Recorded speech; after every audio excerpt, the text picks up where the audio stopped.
എല്ലാവർക്കും നമസ്കാരം. ഞാൻ അഞ്ജന. ഇന്നലെ ഞാൻ വളരെ ഇൻട്രസ്റ്റിംഗ് ആയിട്ടുള്ള ഒരു ന്യൂസ് കണ്ടു.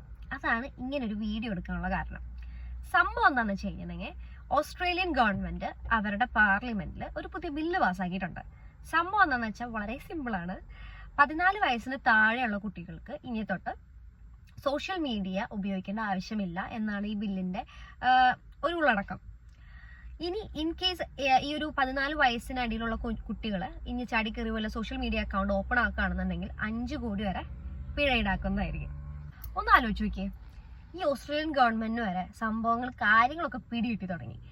നമ്മൾ പോലും അറിയാതെ നമ്മൾ വളരെയധികം സോഷ്യൽ മീഡിയ അഡിക്റ്റ് ആണ്. ഇപ്പൊ ഞാൻ ഉൾപ്പെടെ എല്ലാവരും ഒരു ദിവസം സ്റ്റാർട്ട് ചെയ്യുന്നത് from the bed it self. നമ്മൾ മൊബൈലിൽ എല്ലാ ഫീഡും, വാട്സാപ്പ്, ഇൻസ്റ്റാഗ്രാം, ട്വിറ്റർ എല്ലാ സാധനങ്ങളും സ്ക്രോൾ ചെയ്തിട്ട് എല്ലാ ഫീഡും നോക്കിയിട്ടാണ് നമ്മൾ എല്ലാവരും കിടക്കേണ്ടി എണീക്കുന്നത് തന്നെ.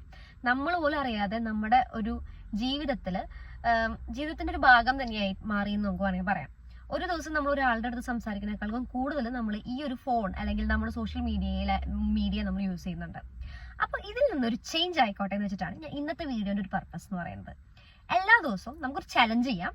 ഫോർ 1 വീക്ക് എല്ലാ ദിവസവും നിങ്ങൾ ഒരു 2 hours നിങ്ങളുടെ ഈ ഒരു 24 hours നിങ്ങൾ ഒരു വെറും 2 hours നിങ്ങൾ ഫോൺ ഒന്ന് മാറ്റി വെക്കുക. ഉറങ്ങുന്ന സമയമല്ല, അല്ലാതെ ഉണർന്നിരിക്കുന്ന സമയത്ത് ഒരു 2 hours മാറ്റി വെക്കുക. എന്നിട്ട് നിങ്ങൾ വേറെ എന്തെങ്കിലും കാര്യങ്ങളിൽ ആ ഒരു 2 hours യൂട്ടിലൈസ് ചെയ്യുക. ലൈക്ക് എന്തെങ്കിലും വേറെ ആക്ടിവിറ്റീസോ എനിത്തിങ് ലൈക്ക് ദാറ്റ്, എന്തെങ്കിലും കാര്യത്തിൽ നമ്മൾ എൻഗേജ് ആവാം.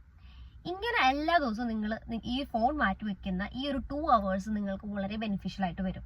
വളരെയധികം ചേഞ്ചസും വളരെയധികം മാറ്റം നിങ്ങളുടെ ലൈഫിൽ കൊണ്ടുവരാൻ പറ്റും. ഒന്ന് ട്രൈ ചെയ്ത് നോക്ക്.